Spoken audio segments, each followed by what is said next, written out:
tell me about you, because right before we started today, you're like, Brian, I'm on fire. Like, I'm just firing on all cylinders. Like, tell me about where Grant is, like, spiritually, energetically, because you do feel like you're vibrating at an even higher level than I remember when you were here, and you're always vibrating at a next level. Like, you always are kind of on some spiritual gangster stuff. Again, people wouldn't understand that about Grant Cardone, but I spent time with you, and you're always like vibrating on this kind of next level, you know? So tell me, what's going on with you? Why? Well, look, I always like spending time with you because I think you see me better than a lot of people. There's maybe two guys that I do this with that like, they get who I am.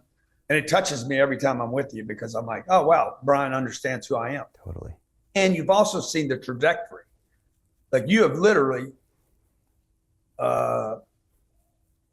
documented me saying something, I was going to do something and then doing it. You've done that better than we have, than my own company. Yeah. Because you're doing an interview. And if you go back and say, you know, I think the first interview that you did with me, I mean, I only had like maybe a couple $100 million worth of real estate. I know that seems like a lot of real estate, but not compared to 4 billion. Yeah. So we'll do a day. Yeah. I'll do one deal today that's $60 million, like in one day. It's crazy, man. And I wasn't doing that when I first got interviewed by you. And so what changed? How was that Grant different? I mean, I met you, that was June 2018, Grant. This is 4.5 years later. How are you different, and why are you different? Well, one, I think these interviews actually help me reflect on me. As weird as that might sound, but again, I'm gonna go back to what I said earlier. I'm figuring me out. And then when you ask me questions like this, I'm like, okay, well, how do I keep track of all this stuff? You know, what is getting me going? What's getting me going, man, is I just want to find me. I want to find this. I don't want to be broken again, you know? And there's so many levels of broken. Money does not solve this. Money, planes, cars, they do not solve the brokenness of an individual. And I don't mean broken like it's a bad thing or the empty hole that people talk about, the hole inside. I don't see it as a hole. I see it as this aching, divine discontentment with me knowing there's some truth in me, some potential in me that I haven't hugged out yet, right? Like the father of a child wants to hug their kid. I want to hug the full potential of Grant. And, you know, how could I do something going back to what happens to you when you die? You know, Dana White's all curious about how long he's going to live. He's like, Grant, man, how long are you going to live? I said, bro, I'm going to live forever, bro. And he's like, what? I said, I'm immortal, dude. I said, the only people that worry about when they're going to expire are people that think they're mortal. I'm not mortal, I'm immortal. And he kind of chuckled, right? I said, no, bro, I'm serious. I'm an immortal being. Okay, this physical unit will elapse. He's like, oh, come on, man, that's too much, man. I don't believe in all that hokey pokey. I said, Walt Disney is fucking immortal.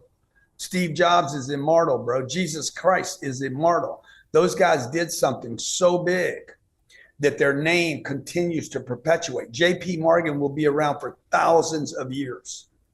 So these are people that went from being people. JP Morgan, fucking ruthless gangster. Yeah. Probably a petty thief. Probably started as a petty thief. Okay, Jay-Z started as a drug dealer. His music will perpetuate immortality. And JP Morgan moves from being a petty thief to an institution. Many of your listeners don't even know JP Morgan's a person. So that's what I remember. I interviewed Tommy Hilfiger. Tommy Hilfiger says, you know, Grant, a third of the people that know my name don't even know I'm a real person.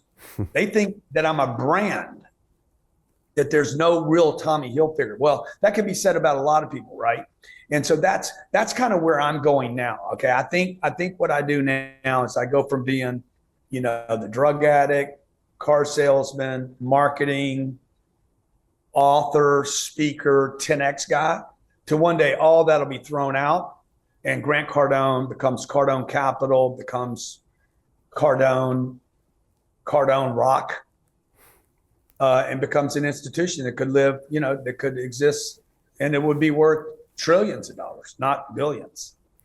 See, I've sat with you in the studio where you said to me, Grant, you said, Brian, you could take it all away. You could take away all the wealth. You could take away my kids, my family.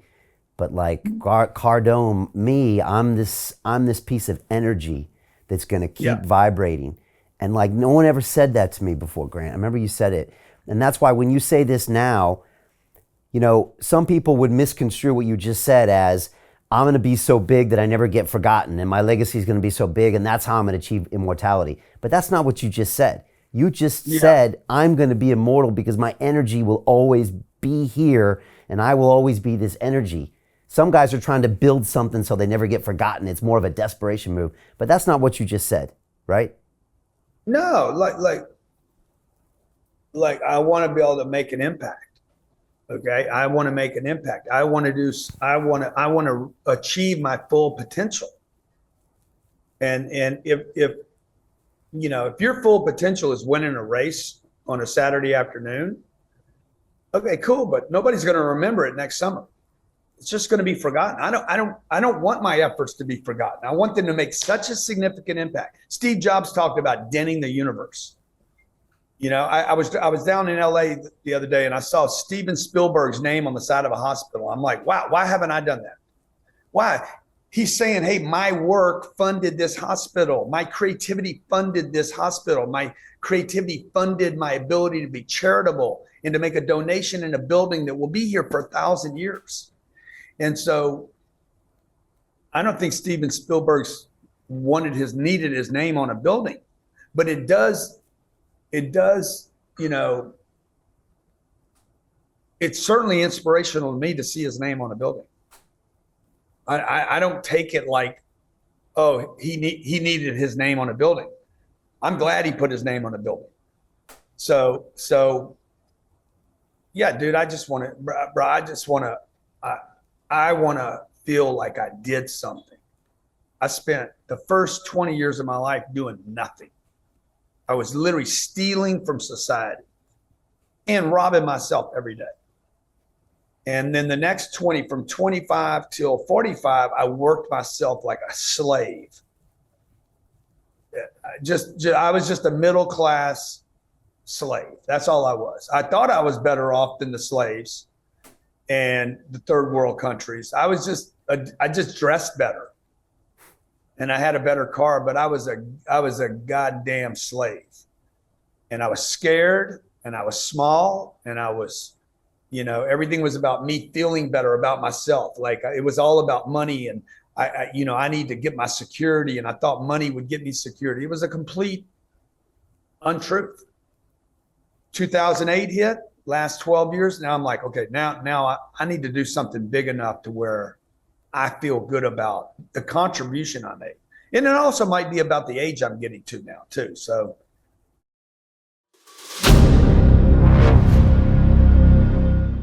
I'm looking for partners, collaborators, colleagues who want to join forces with me around the globe and create real value, generational wealth, and financial freedom for everyone else around the world. Get involved in the cryptocurrency markets, get involved in the NFT markets. This is your moment. Life all comes down to a few moments. Don't let this pass. Now it's not too late. Next year's going to be too late. Ultimately, this is about freedom. That's the way I see it.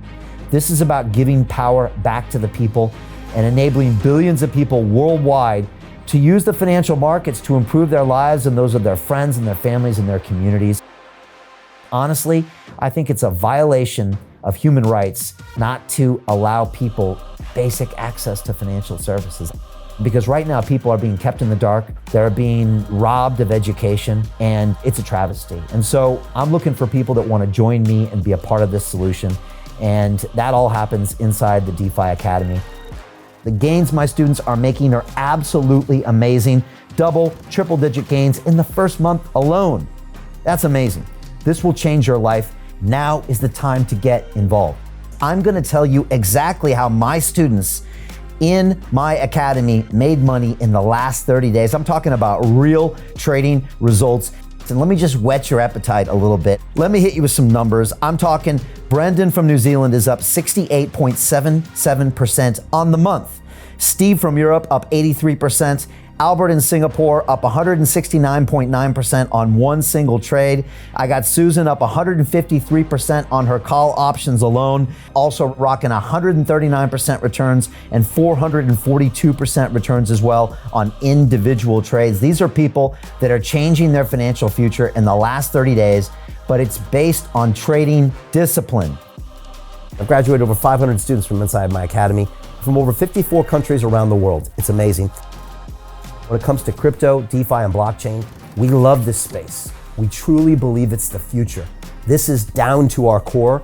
It's authentic to what we're doing, and everybody can tell through the camera because you can't make this stuff up. If you're watching me now, wherever you are, I implore you, take 60 seconds right now and join my academy. Apply today. Now you've got a chance. Life all comes down to a few moments. What are you gonna do? What's the choice that you're going to make?